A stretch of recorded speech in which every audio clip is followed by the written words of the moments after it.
नमस्कार दोस्तों। पाकिस्तान पर एयर स्ट्राइक, पाकिस्तान में घुसकर सर्जिकल स्ट्राइक, धारा 370, चीन को मुंहतोड़ जवाब, अयोध्या में भव्य राम मंदिर का निर्माण। आज हम इन सभी का बात करेंगे। साथ ही हम बात करेंगे मोदी सरकार में हुए कुछ महत्वपूर्ण फैसलों की, जिसने भारत को विश्व में एक नई पहचान दिलवाई और भारत ने अपना लोहा मनवाया। आखिर कैसे आया इतना बड़ा परिवर्तन और कैसे नरेंद्र मोदी ने अपनी सोच से बीजेपी को दुनिया का सबसे बड़ा राजनीतिक पार्टी बनाया। जानने के लिए बने रहें हमारे चैनल के साथ। और हाँ दोस्तों, आप सभी ने इस चैनल को अपना जो प्यार दिखाया है उसके लिए आप सभी को धन्यवाद। आज हमारे चैनल पर 151 सब्सक्राइबर पूरे हो चुके हैं और ऐसा उम्मीद है कि आप इसे बहुत जल्द 1000 पार पहुंचा देंगे। और हाँ दोस्तों, प्रतिदिन का जो करेंट अफेयर का सेशन आता था वो अब से वीकली करेंट अफेयर के रूप में आया करेगा। ठीक है दोस्तों, तो आज का वीडियो हम स्टार्ट करते हैं। तो सबसे पहले हम बीजेपी की मुश्किल भरी यात्रा को संक्षेप में समझेंगे। बीजेपी की विचारधारा भारतीय जनसंघ पार्टी से काफ़ी हद तक मिलती है, जिसकी स्थापना श्यामा प्रसाद मुखर्जी के द्वारा 1951 में की गई थी। दोस्तों, श्यामा प्रसाद मुखर्जी ही पहले व्यक्ति थे जिन्होंने जम्मू कश्मीर की स्पेशल स्टेटस का विरोध किया था और साल 1960 में जनसंघ पार्टी ने ही काऊ स्लॉटरिंग के विरोध में राष्ट्रीय आंदोलन किया था, क्योंकि दोस्तों हमारे देश में गाय को माता माना गया है। परंतु दोस्तों, उस समय कांग्रेस लोगों के दिलों में इतनी जगह बना ली थी कि भारतीय जनसंघ पार्टी कहीं भी नहीं ठहरती थी। दोस्तों, साल 1975 आता है और उस समय की प्रधानमंत्री इंदिरा गांधी पूरे देश में इमरजेंसी लगा देती हैं और भारतीय जनसंघ के कई बड़े नेताओं को जेल में डाल दिया जाता है, जिससे जनसंघ को यह लगने लगता है कि कांग्रेस जैसी मजबूत पार्टी से मुकाबला करने के लिए कोई मजबूत पार्टी की ज़रूरत है। और फिर इसी सिलसिले में 1977 ईस्वी में जनसंघ ने जनता पार्टी बनाई, जिसमें भारतीय लोकदल, कांग्रेस और सोशलिस्ट पार्टी शामिल थी। दोस्तों, 1977 में हुए लोकसभा चुनाव में देश को पहली बार गैर कांग्रेसी प्रधानमंत्री के रूप में मोरारजी देसाई मिले। फिर 1980 में जनता पार्टी ने सदस्यों के लिए ड्यूअल मेंबरशिप बैन कर दिया। ड्यूअल मेंबरशिप कहने का मतलब है दोस्तों कि अगर कोई सदस्य जनता पार्टी का सदस्य है तो साथ ही साथ वो आरएसएस की सदस्यता भी रख सकता था। पर ड्यूअल मेंबरशिप बैन होने की वजह से अटल बिहारी वाजपेयी, लाल कृष्ण आडवाणी और कई बड़े नेताओं ने जनता पार्टी छोड़ दी और 6 अप्रैल 1980 को भारतीय जनता पार्टी यानी बीजेपी बनाई गई। 1984 की लोकसभा चुनाव में बीजेपी 224 सीटों पर चुनाव लड़ी और महज 2 सीटें ही जीत पाई, जिससे बीजेपी को बेहद शर्मनाक हार का सामना करना पड़ा। और इसी हार को देखते हुए बीजेपी ने ग्राउंड लेवल पर काम करना शुरू किया और उस समय की राजीव गांधी सरकार के खिलाफ बोफोर्स घोटाले को लेकर एंटी करप्शन मूवमेंट चलाई और इसी संदर्भ में अयोध्या मूवमेंट भी चलाया, जिसका फ़ायदा उसे 1989 की आम चुनाव में देखने को मिला और 85 सीटों पर अपनी रिकॉर्ड जीत दर्ज की और बीपी मेनन की जनता पार्टी के साथ मिलकर केंद्र में सरकार बनाया। 1989 में शुरू हुए अयोध्या मूवमेंट ने सही मायने में बीजेपी को एक स्ट्रॉन्ग पॉलिटिकल पार्टी के रूप में देश की आम जनता से जोड़ने का काम किया और इसी को देखते हुए लाल कृष्ण आडवाणी ने 1990 में सोमनाथ से लेकर अयोध्या तक राम रथ यात्रा निकालने का फैसला किया।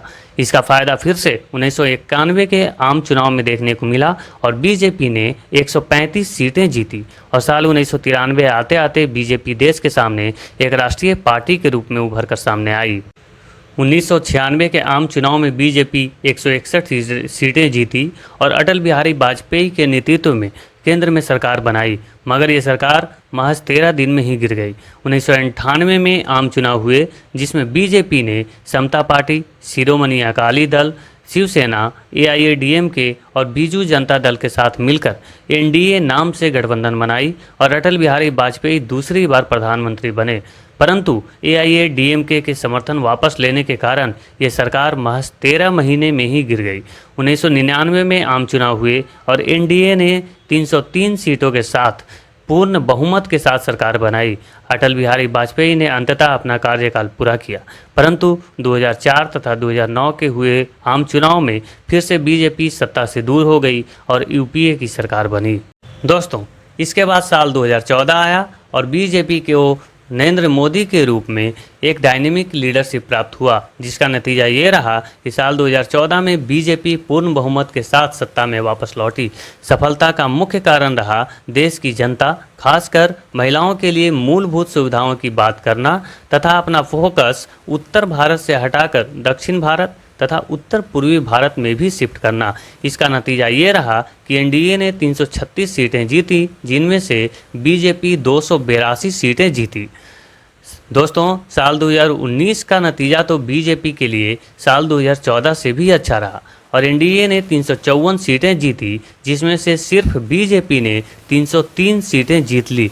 तो आइए जानते हैं दोस्तों कि वो कौन कौन से कारण रहे जिससे बीजेपी को इतनी बड़ी जीत मिली और बीजेपी के लिए देश की जनता में विश्वास बढ़ता गया। दोस्तों, तो सबसे पहला कारण है देश के मान, सम्मान तथा गौरव की रक्षा करना। जैसे उरी हमले के जवाब में पाकिस्तान में सर्जिकल स्ट्राइक किया गया, पुलवामा हमले के जवाब में पाकिस्तान के बालाकोट में एयर स्ट्राइक किया गया, जनधन योजना के माध्यम से देश के सभी लोगों तक बैंकिंग सुविधाएं पहुंचाई गई, चीन को मुंहतोड़ जवाब दिया गया, महिलाओं को उज्ज्वला योजना के जरिए मुफ्त गैस सिलेंडर दिया गया, मुस्लिम महिलाओं के लिए 3 तलाक जैसी कुप्रथा हटाई गई, महिलाओं को एनडीए यानी नेशनल डिफेंस एकेडमी में प्रवेश की अनुमति दी गई, महिलाओं से जुड़ी हर बंदिशों को तोड़ने का प्रयास करके देश के महिलाओं में अपनी विश्वास बढ़ाया गया। भारतीय डायस्पोरा यानी वैसे भारतीय नागरिक जो विदेशों में रहकर भारत के लिए पैसा कमाते हैं, उनके बीच अपनी लोकप्रियता बढ़ाई गई। सबसे महत्वपूर्ण जो दोस्तों, राम मंदिर निर्माण का मुद्दा बढ़ाया गया, भारतीय आर्ट, क्राफ्ट और टूरिज्म को फेमस बनाया गया, धारा 370 हटाने का फैसला लिया गया। दोस्तों, हमारी भारतीयता को गाली देने का जो फैशन चलाया जा रहा था, हमारी योग विद्या और आयुर्वेद का मजाक बनाया जा रहा था, हमारी मातृभाषा में बात करने वाले को अनपढ़ और इंग्लिश में बात करने वाले को वेल एजुकेटेड समझा जा रहा था, नरेंद्र मोदी ने उसी पर वार किया और यूएन के मंच से योग दिवस मनाने का आह्वान किया, जिसे पूरी दुनिया ने माना। इंग्लिश की जगह क्षेत्रीय भाषा में देश में इंजीनियरिंग और मेडिकल की पढ़ाई शुरू हुई। दोस्तों, कोरोना के समय नरेंद्र मोदी ने पूरी दुनिया को आयुर्वेद का महत्व बताया, अंग्रेजी कानूनों का भारतीयकरण किया जिससे गुलामी के निशानियों को मिटाया जा सके और क्रिमिनल कानूनों को और भी सशक्त बनाया। दोस्तों, जिस प्रकार जनता पार्टी ने ग्राउंड लेवल पर काम करके सफलता पाई थी, ठीक उसी प्रकार नरेंद्र मोदी ने भी ग्राउंड लेवल पर काम किया और सफलता पाई। देश में नौकरशाही और जनता के बीच की दूरी को कम किया, जिससे देश की जनता में सरकार के प्रति विश्वास बढ़े। जिस प्रकार जनता पार्टी ने 1986 में बोफोर्स घोटाले के खिलाफ पूरे देश में एंटी करप्शन मूवमेंट चलाई थी, ठीक उसी प्रकार साल 2014 में बीजेपी ने 2G स्पेक्ट्रम घोटाले के खिलाफ पूरे देश में एंटी करप्शन मूवमेंट चलाया और सफलता पाई। दोस्तों, 2G स्पेक्ट्रम घोटाले पर हम एक वीडियो बना चुके हैं, अगर आप चाहें तो आप उसे जाकर देख सकते हैं, उसका लिंक मैं डिस्क्रिप्शन में दे दूँगा। हाँ, और हाँ दोस्तों, आप इसी प्रकार का वीडियो पाने के लिए इस चैनल को सब्सक्राइब भी कर लें। और दोस्तों, अगर वीडियो पसंद आया हो तो लाइक और शेयर करना ना भूलें। धन्यवाद दोस्तों।